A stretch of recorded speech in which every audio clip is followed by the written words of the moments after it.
of a man called Trump. We ask Most High that you allow our people to wake up, Most High, for we know that you're going to turn up the affliction on Israel. We ask Most High that they come running to the truth to understand your words. As thus says the Lord and the law of the prophets. We give you all praise, YAHAWAH, by Hashem, Hamashiach Yahawashi. Amen. All right, Yashala, all praises, another conference call. And this is Wednesday on the Esau's calendar. This is January the 18th, 2017. Okay, so make sure you brothers and sisters grab your pads and pens. And we're going to go into the scriptures tonight. Can you all hear me loud and clear on the conference call? Can I get some feedback? Can you hear me loud and clear? Khan, all praises. We can hear you loud and clear. Khan, all praises. Shalom, Akim, Akwats. Always good to hear you guys on the conference call. So we're going to go into some scriptures tonight concerning the prophets and the priests. I think brothers and sisters quote the priest a lot, and they quote the prophets a lot, not knowing that there was a difference. When you look at the prophets of old, they kind of assembled around the priest in the beginning until they formed the company of Israel. Okay, the first prophets that we see in the scriptures, of course, was Adam. Adam prophesied all the way down to through the Adamites to Noah, down to Abraham, Isaac, and Jacob. Okay, so all of these men were prophesying during those days. Remember, Abraham prophesied that your nation, my nation, will be in a land that is not theirs for 400 years in a strange land. That was a prophecy. Okay, so when did the priest come about? The priest came about during the time when we were in the wilderness. Okay, there had to be some order established amongst the children of Israel for the unruliness of not keeping any laws. Okay, they left Egypt thinking they could do whatever they wanted to do, just like today's times. Our people think they could do whatever they wanted to do. Now, if these American laws were to dissipate and disappear, our people would be running crazy just like they were back then when they left Egypt. Laws were established by the Most High so we can have some order with Israel. We are a holy people. For us to be a holy people, we have to represent the Most High. If we're poor representations of the Most High, then the people will not respect us, just like Edom did when we came out of Egypt. They were the first ones to deny us water because of our actions. We didn't know how to, we were begging like slaves. We didn't know how to act royal. We didn't know how to bargain with Esau. Okay? We just asked them for some water, just like the Negroes today. They don't know how to bargain with Esau. They just ask for things. Okay, so we have to come into that mentality of how to be kings, priests, and prophets. We have to understand this, okay? Before we could become kings and priests, we must be servants, saints, and prophets.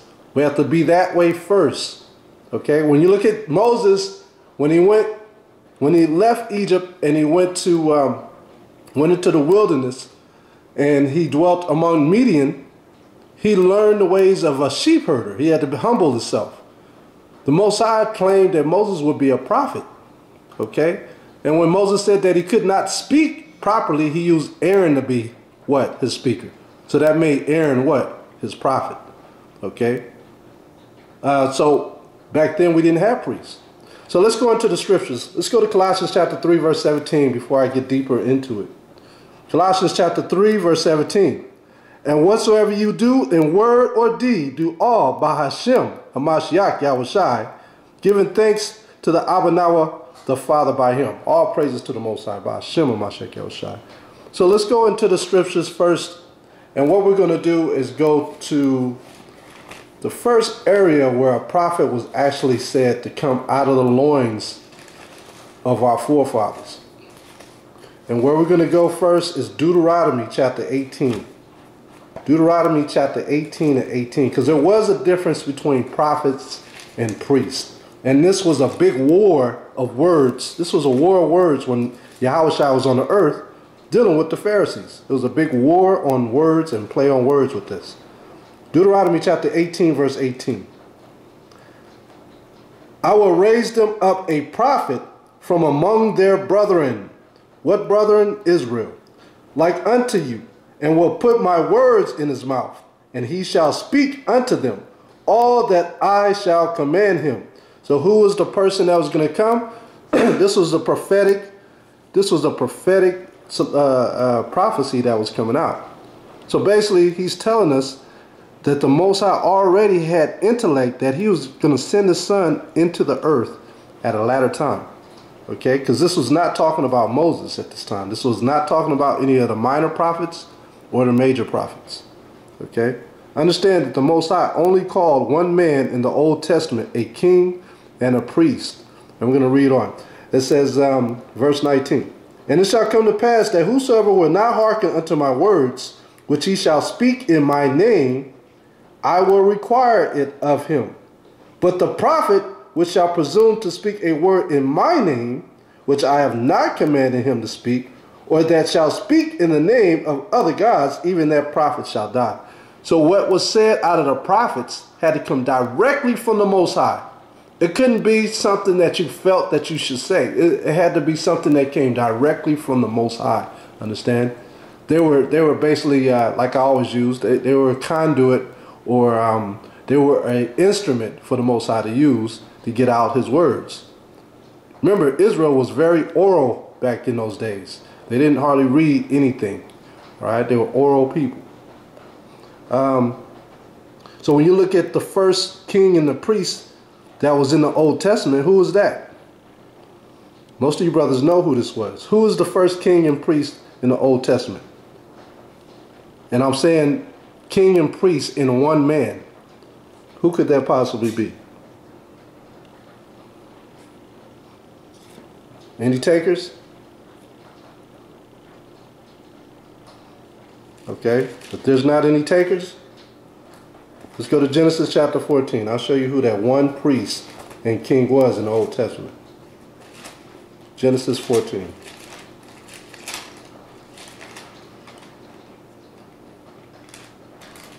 And let's see.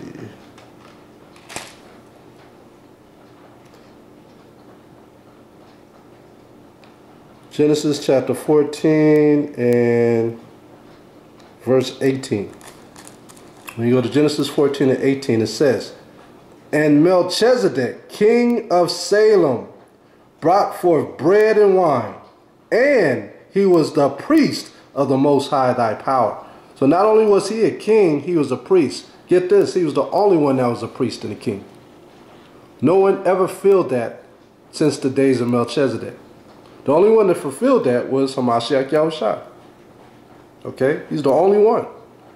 Let's go to Hebrews 7 and 14. So Melchizedek was a man who they say had no beginning and no end, but he just pops up on the scene.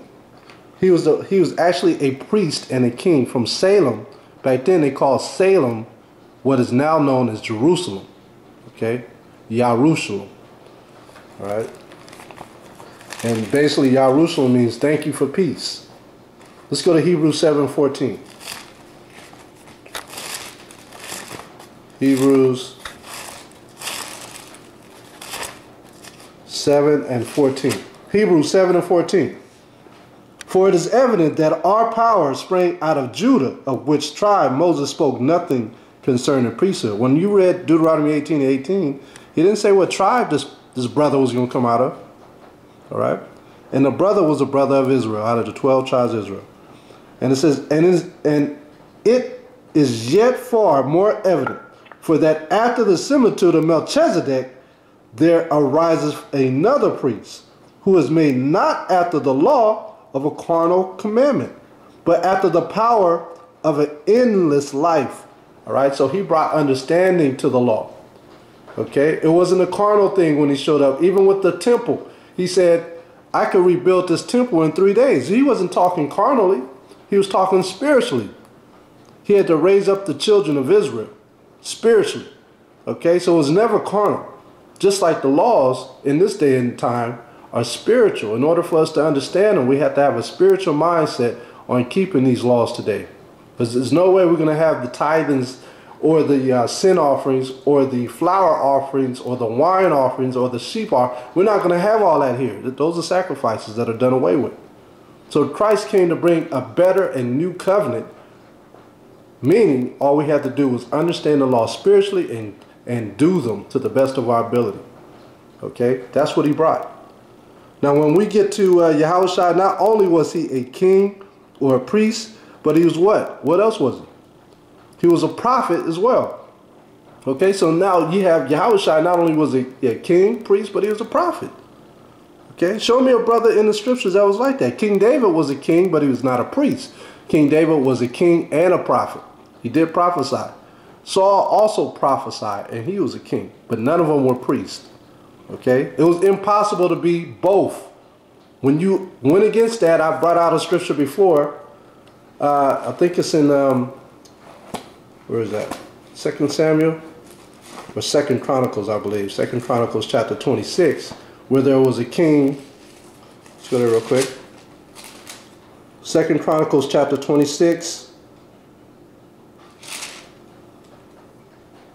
Yeah. 2 Chronicles chapter 26, verse 14. And this was a king, Uzziah.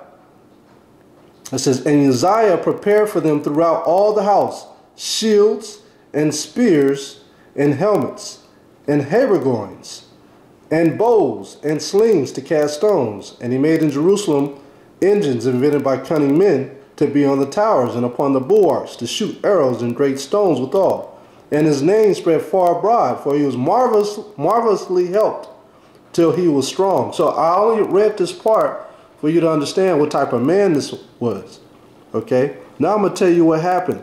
He had got so pumped up with the things that he did in the land by inventing and creating all these things that now he thought he could take over the priestlyhood, when the Most High only set this man up to be a king. Let's jump over to verse 19. Verse 19. Then Uzziah was wroth, had a censer in his hand. Who were the only ones that had censers in their hands? The priests, the Levites.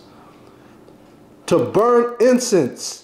And while he was wroth with the priests, the leprosy even rose up in his forehead before the priest in the house of the Most High, from beside the incense altar.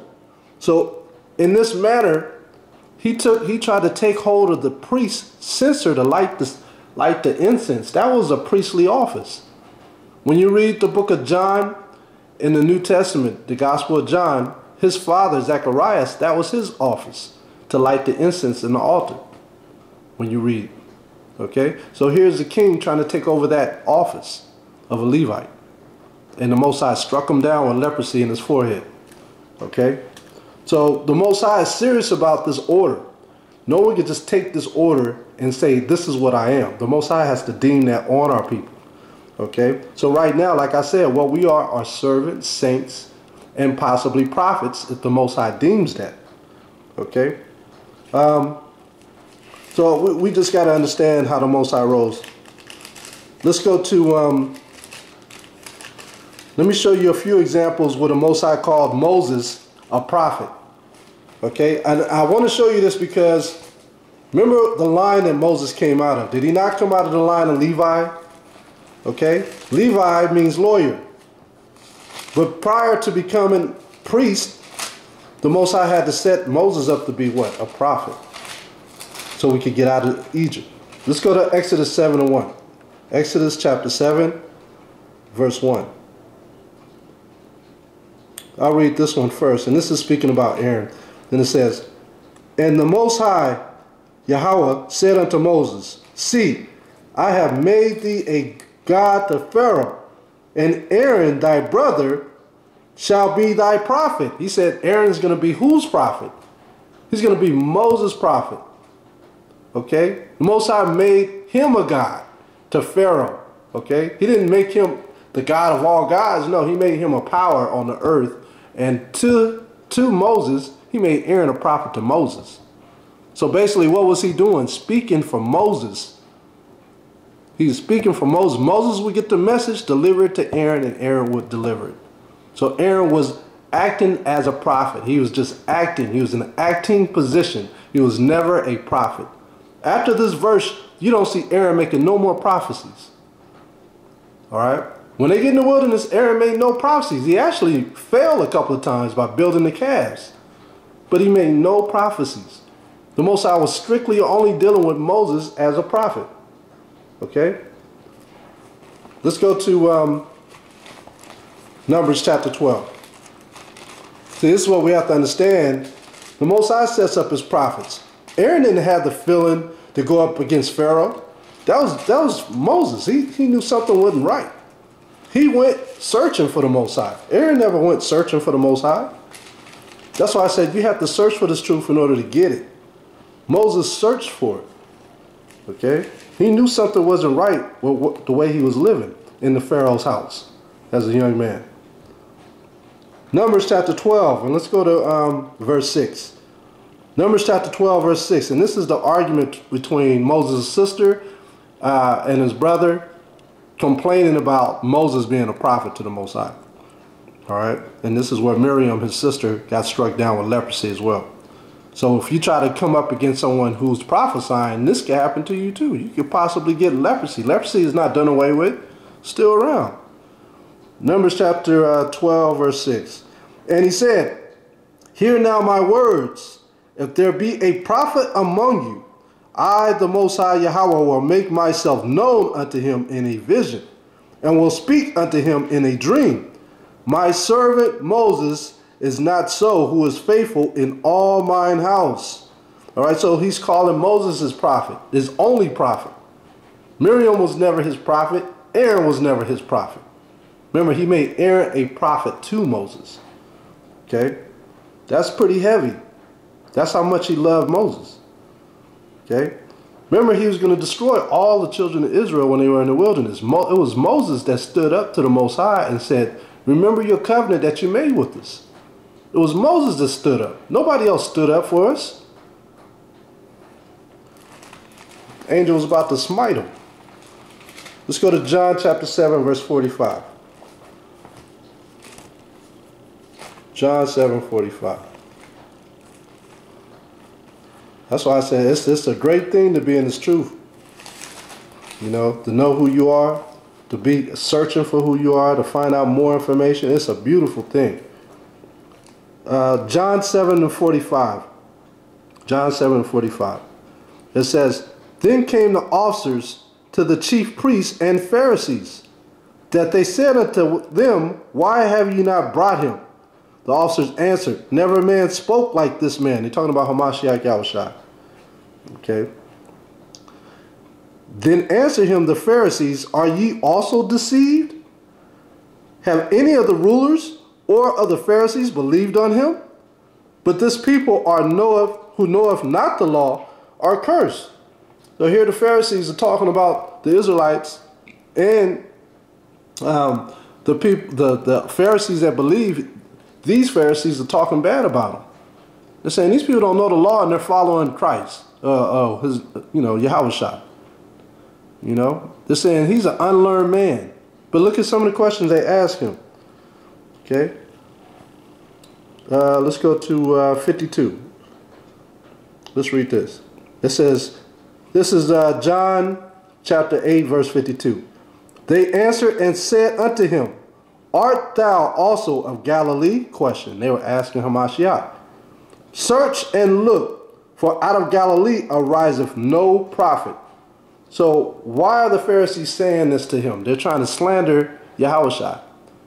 Did he come from Galilee?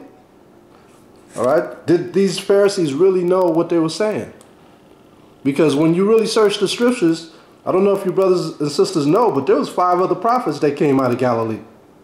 So what are they talking about? Search the scriptures, for there was no prophet that came out of Galilee. There was 5 other prophets in the Old Testament that came from Galilee. Jonah was one of them. Remember Jonah from Nineveh? Jonah was a Galilean. Nahum was born in Galilee. Hosea and Elijah. You know what I mean? Those 4 plus Yahawashi. But Yahawashi wasn't born in Galilee. Where was he born? In Bethlehem. He was born in Bethlehem. And then he moved to Nazareth, right? He moved to Nazareth. So he was not you hear some of the Jamaicans or some of the Ethiopians calling Yahawashi, he's a Nazarene, he's a Nazarite. He was never a Nazarite. He only lived in Nazareth. He was never a Nazarite. He wasn't born there, all right? So you see that they knew the Messiah would be born. You know, they knew the Messiah was born somewhere, but Yahawashi never gave up where he was born. If you notice when you read the scripture, he never gave up where he was born. He didn't say anything. As you read on, it says, and every man went unto his own house. He never said nothing. Because, see, their unbelief caused them, if he told them the truth, they want to stone him anyways. They actually knew the answer. When you go to John 7:42, let's go to the 42nd verse above. The Gospel of John 7:42. Look at what the scriptures say. Hath not the scriptures said that Hamashiach cometh of the seed of David, out of the town of Bethlehem, where David was? It's in the scriptures. It's in the scriptures. How did they miss that? Right? He came out of the same city David was from. Now, was not David a king? Was not David a prophet? All right? Go to Micah 5:2. So these Pharisees, they didn't know the scriptures, or did they? Were they just pulling his chain? Of course they were. Let's go to Micah. Micah chapter 5, verse 2. But thou Bethlehem, Ephrathah, though thou be little among thousands of Judah, yet out of thee shall he come forth unto me, that is to be ruler in Israel, whose going forth have been from of old, from everlasting. All right. So when you look at Bethel, Bethel go all the way back into Genesis. That name Bethel. All right. In later days it's called Bethlehem. All right. So, I mean, this is pretty interesting. Yahawashi never gave himself up too, like I said, because he knew how evil these Pharisees were. You know. So let's look up the difference between prophets versus priests. When you go into the Bible, when you go into the Zondervan Bible Dictionary, it breaks down the prophets, right? And basically, when you go there, prophets, it's basically a spokesman for the Most High. They did not interpret the Most High's words. They just said what it was. Okay? There were two types of prophets. There were those who wrote, or scribes, and then there were those who actually spoke out in the streets. So there were two types of prophets. Okay? When you look at Ezra didn't speak out in the streets. Actually, he did. When you go into Nehemiah chapter 8, he was out there. But he was also writing down a lot of letters. When you read the scriptures in Ezra, second Ezra, he spoke with the angel, and the angel told him what to write. He wrote many, many books. All right, many, many prophecies, and he hid a lot. Okay, so when you read the scriptures, you'll see that. Also in Habakkuk, same thing. He said, go to Habakkuk chapter 2, and look what he did. So he was actually a writing prophet. So you had many types of prophets. Okay, I mean, look at the book that we have in front of us. Prophets wrote all this. If we didn't have this, we'd be all messed up. Habakkuk chapter 2, and let's read verse 2. And the Most High answered me and said, write the vision and make it plain upon tables. What are the tables? Tablets. That he may run that readeth. Has arrived. Okay, so what are we doing? We're running when we read the scriptures. Okay? We're running in the place of our fathers. We're walking in their footsteps. That's what it means, run. You're going to run in the footsteps of these prophets. Let's go to Isaiah chapter 30, verse 8. Isaiah 30 and 8.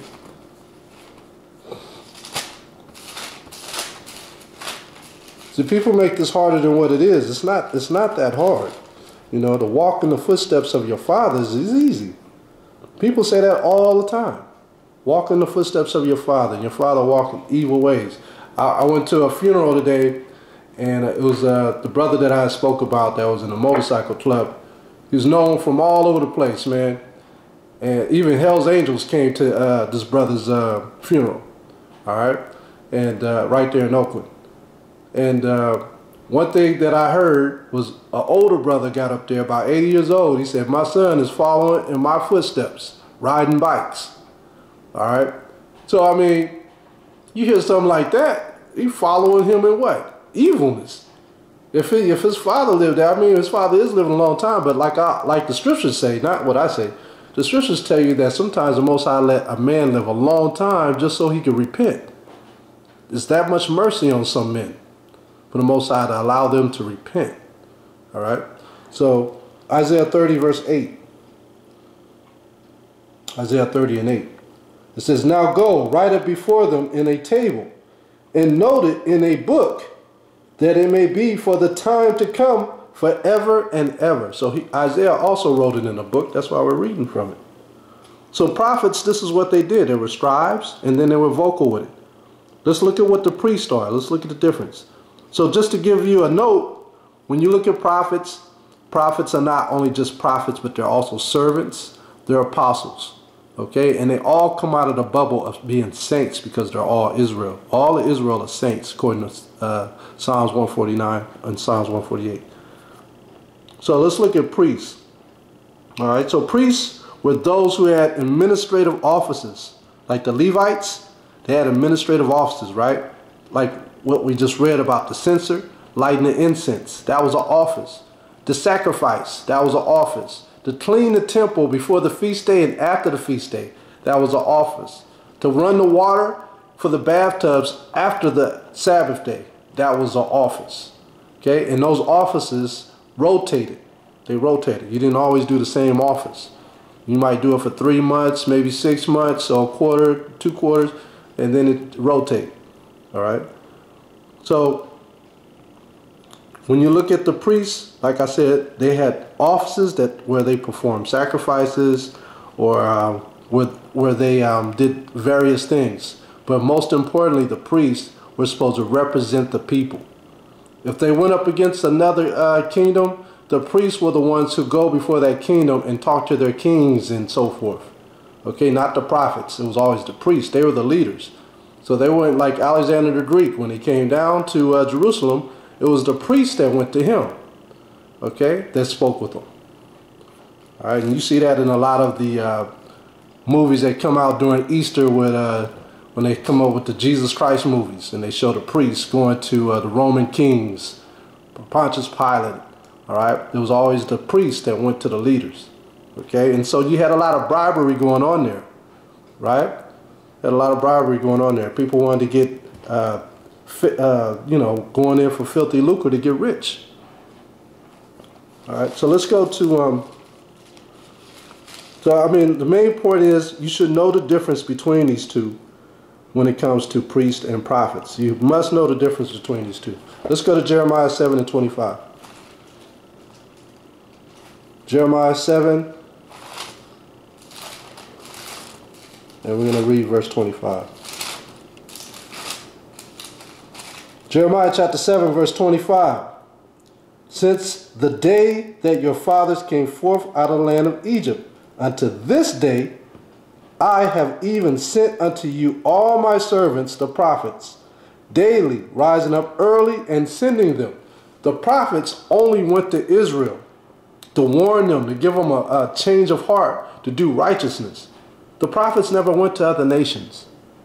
You see? We never went to the other nations as prophets. The priests did. The priests did that. But the prophets always made the change of the people. See, that's the difference.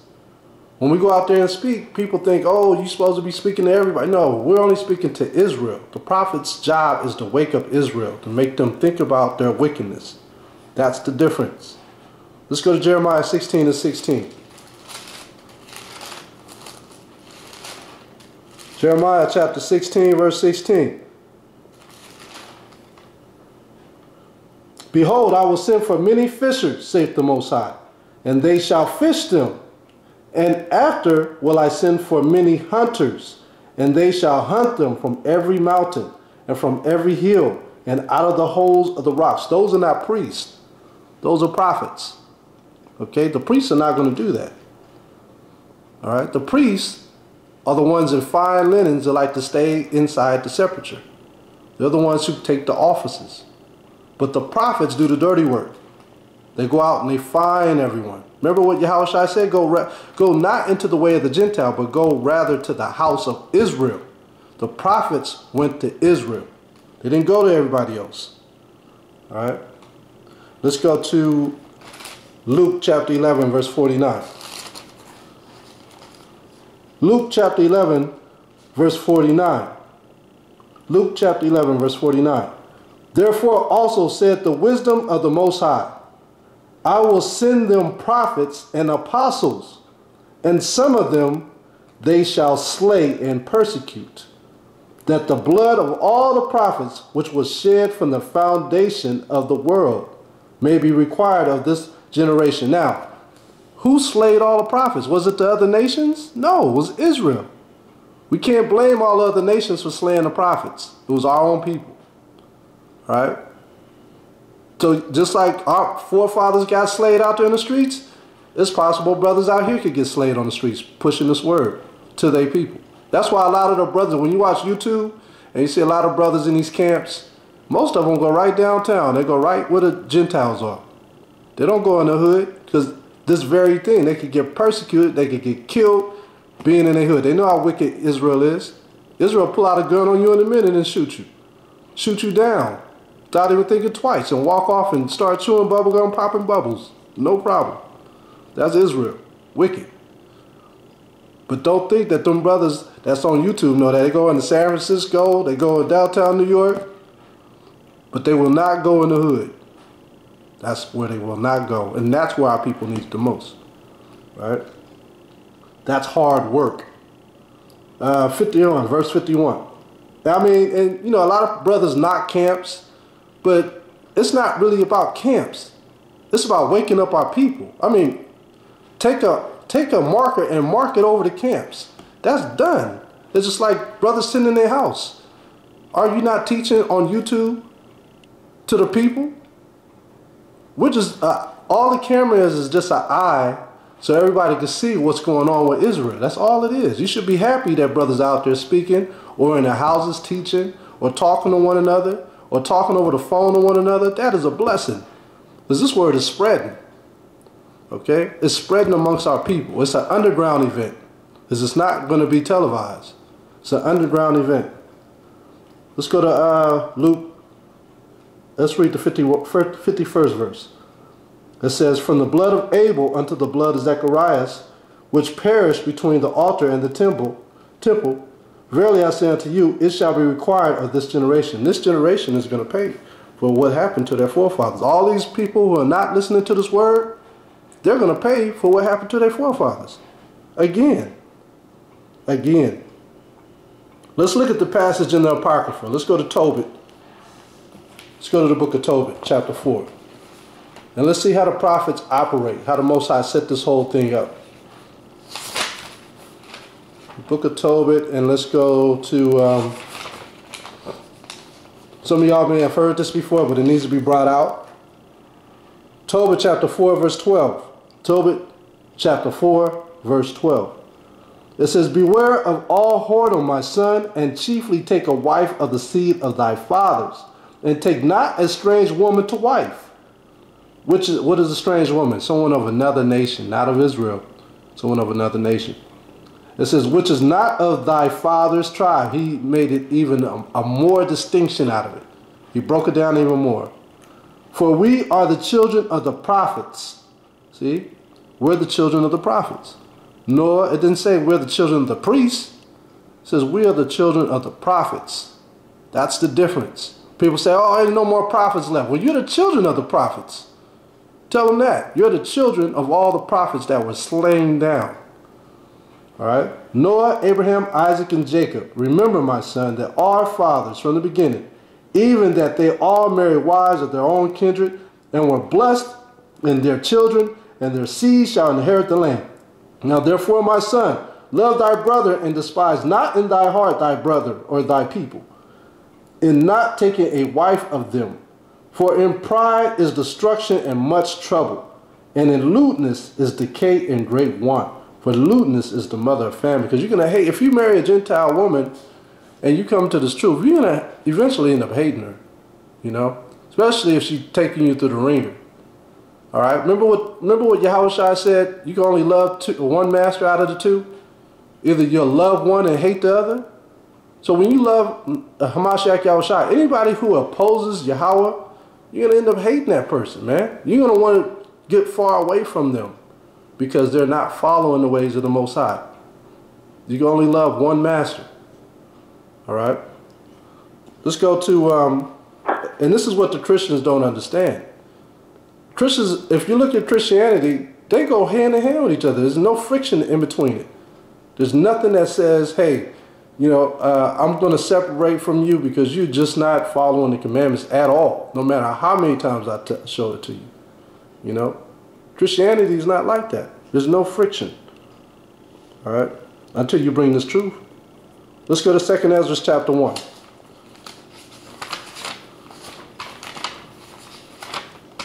2 Ezra chapter 1. I love this truth because the scriptures tell you this truth is going to be taught to all corners of the earth, and then destruction will come. 2 Ezra chapter 1 verse 35.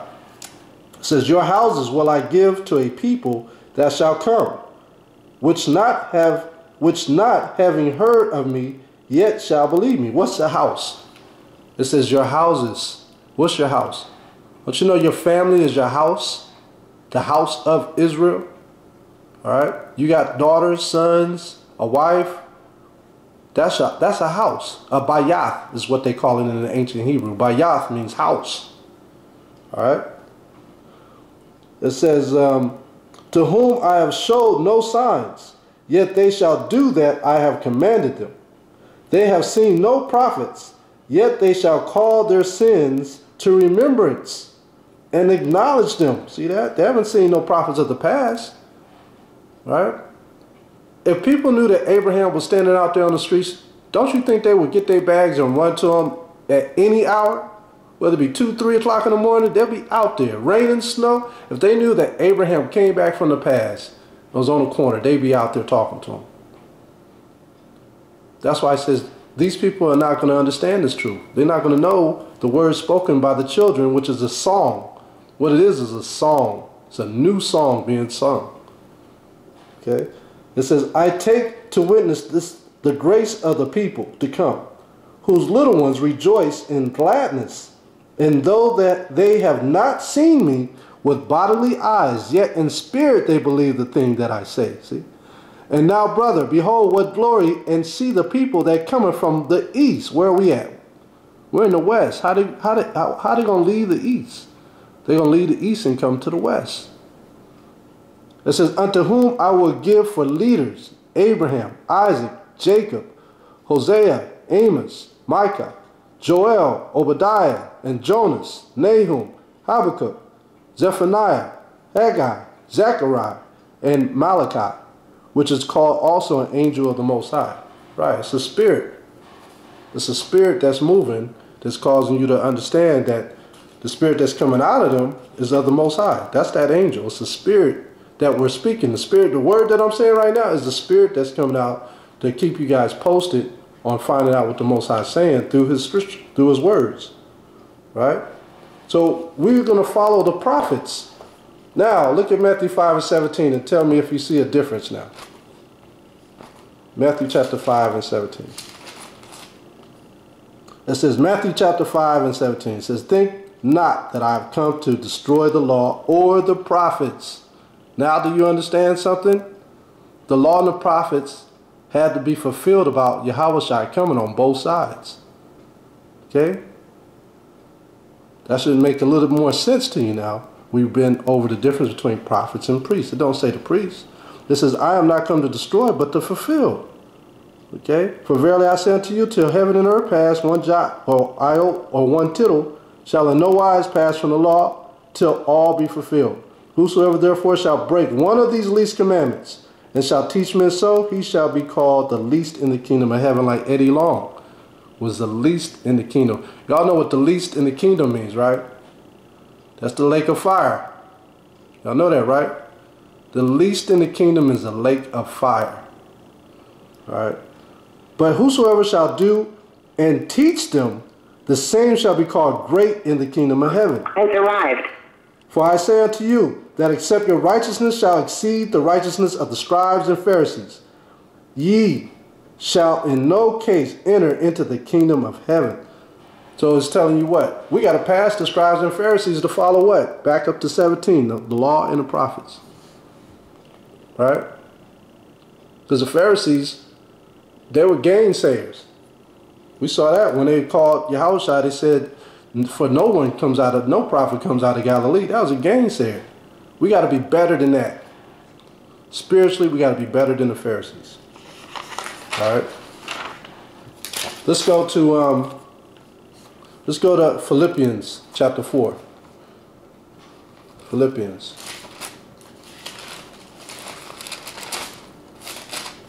If any of y'all get it before me, y'all can bring it out. I got it. Too late. Philippians chapter 4, verse 13.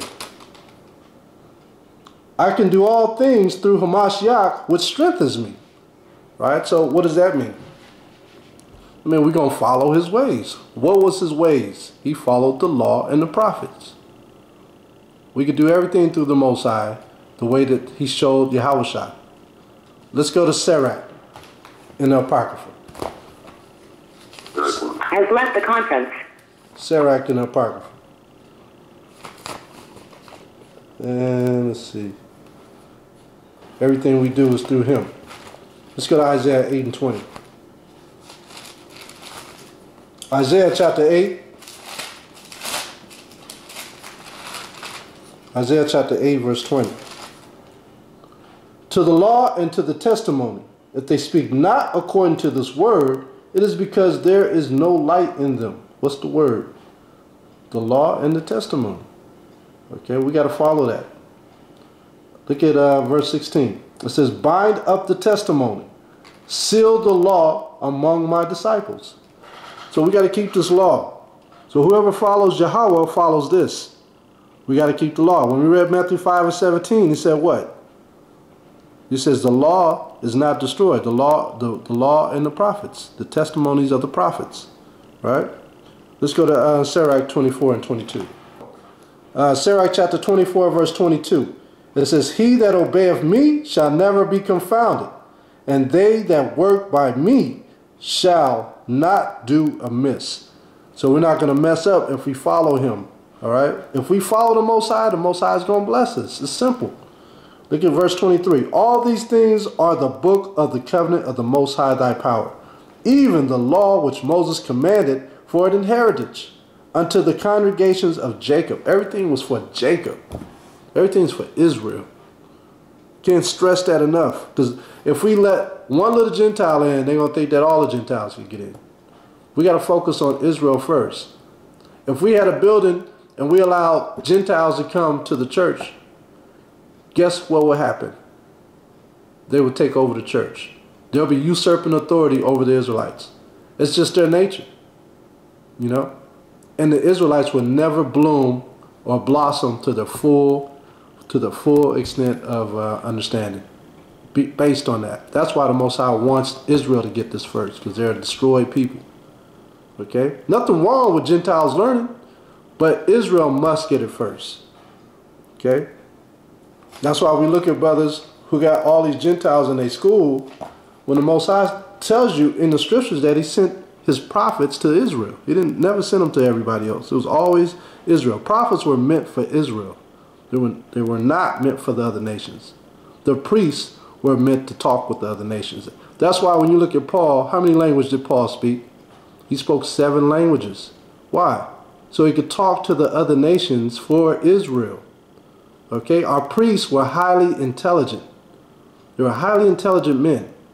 They had the way of facade when dealing with people, right? They had the gift for gab. They were role scholars. They were smart. They were smart in worldly things. Okay? They were a people person. Look at Aaron. Look at how Aaron's Moses' brother. Look at how he won the people over by doing what? Building a calf. Whatever they wanted, he gave it to them. Just to win the people over. They were people.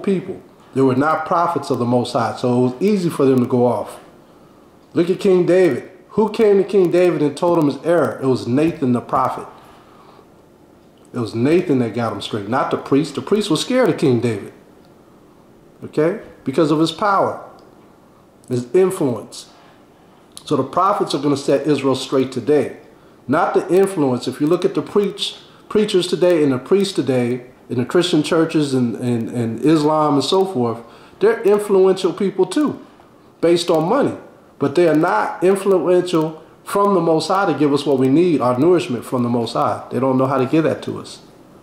That's why they don't go into the law. They don't know what we need to be a successful people. All right? So this is not a hard thing to do, to learn the Most High.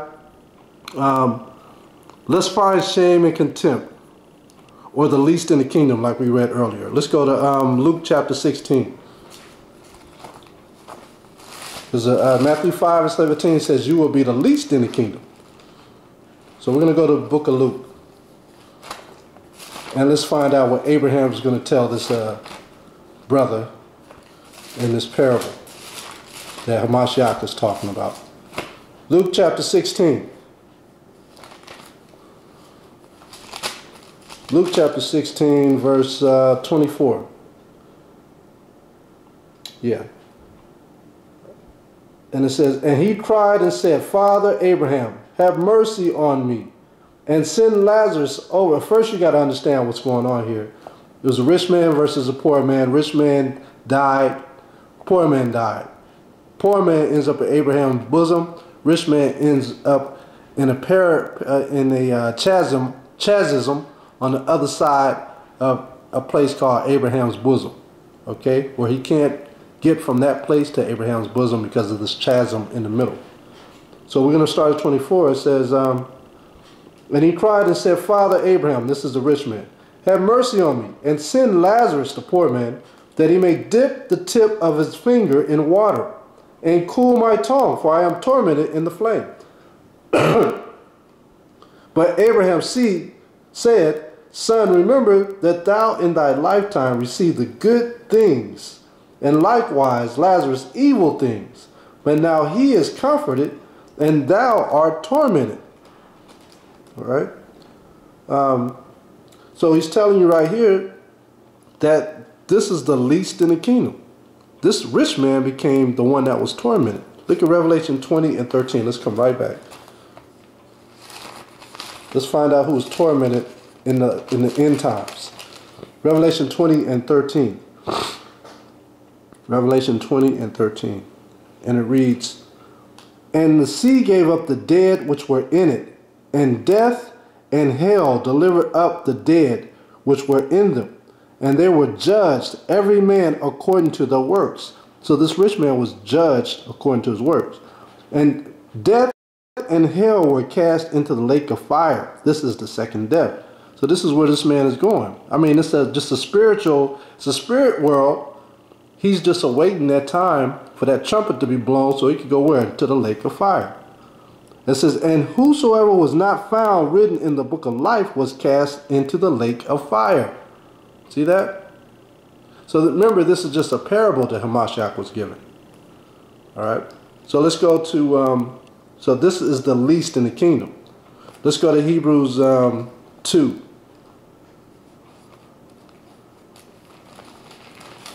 But you know, the crazy part is what we didn't speak on. It says, and whosoever was not found written in the book of life, written in the book of life. So how do you put yourself in the book of life? How do you do that as Israel? How do you do that? Let me show you. Hebrews 2 and 17. We got to put ourselves in the book of life, Akim and Akwats. You know, if we can't understand how to do that, then there's something wrong. You following these Christian preachers, you won't know how to get put into the book of life. Hebrews chapter 2, verse 17. And this is serious information, man. This is worth billions of dollars right here. Hebrews 2, this is actually worth your life. Forget the billions of dollars, it's worth your life. Hebrews 2 and 17. Is that what I wanted? No, I wanted James 2 and 17. James 2 and 17. James 2 and 17, here it is. James chapter 2 verse 17. Even so, faith, if it has not works, is dead being alone. So there it is. In order to get works, you have to keep the laws. That's how you get your works put in the book. Keeping the laws and loving your brother as you love yourself. Let's go to verse 14. What doeth it profit, my brethren, though a man say he have faith and have not works? Can faith save him? See? When it says your works are not written in the book, that means you never kept the laws, ever. That means you're going to die if you don't keep the laws. Period. Now think about all your family members who are not keeping the law. All your friends who laugh at you for not keeping the law. They're crazy. Absolutely insane. Absolutely insane, man. The scriptures is written for us. And nobody has an excuse because these Bibles are everywhere. You're condemned just by looking at it if you're not keeping the laws. You're condemned just by looking at a Bible. Let's go to Luke chapter 16. Luke chapter 16, verse 25. But Abraham said, Son, remember that thou in thy lifetime receivest the good things, and likewise Lazarus evil things. But now he is comforted, and thou art tormented. See?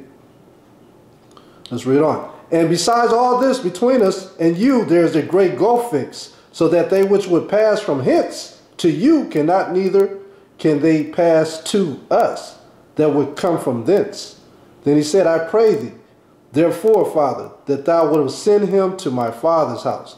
He said, look, man, why don't you just send somebody to my father's house? I don't want them to die.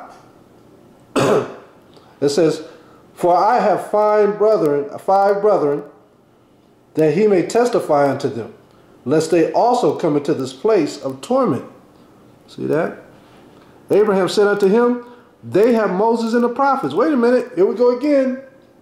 The prophets come back on the scene. Not the Levites, but the prophets. Not the priests, but the prophets. All right? Let them hear them. And he said, nay, Father Abraham, but if one went unto them from the dead, they will repent. And he said unto him, if they hear not Moses and the prophets, neither will they be persuaded, though one rose from the dead. And it's the same thing today. We're up here telling our people to follow the prophets. Look at our examples. And they're like, you're nobody. We were like, okay, well, look at Yahawashi. He followed the laws. They won't even believe one that rose from the dead. Yahawashi. Crazy. So how do you get good works? By following the prophets and the law. All right. John 14 and 16 tells you. He says, I am the way, the truth, and the life. No one comes to the Father but by me. In other words, we got to follow his ways to get to the Father. Why did he follow? Why didn't he follow the Pharisees and the Sadducees if they was doing right? Think about that. Yahawashi came. How come he didn't follow them? Because, I mean, this is a serious thing. All those dudes were working priests too. They were all working priests. Stayed busy. Our forefathers recognized both prophets and priests during their lifetimes. They recognized them both, right? They gave them both honors, what I'm trying to tell you. But they knew the ones that they must follow was the prophets and tried their best to keep the law. The people already knew to keep the law. They got the animals because the priest asked for it based on the sin that they committed. Okay? They would go in the booths, like you see the Catholic priests and the people go in there and they randle off what they did in the little box. What do they call it? Confession booths. They got that from Israel. That's where they got it from. Our people will run to the priest and say what happened. Hey, my son did this. He didn't go to work. He's being a bum. They would run to the priest and pay a fine. Oh, go give me a turtle dove, or go give me a pigeon, and we'll make a sacrifice to wash away his sins. Right? And based on how much money you were making, they was racketeering. They was asking for 2 turtle doves for those who were rich.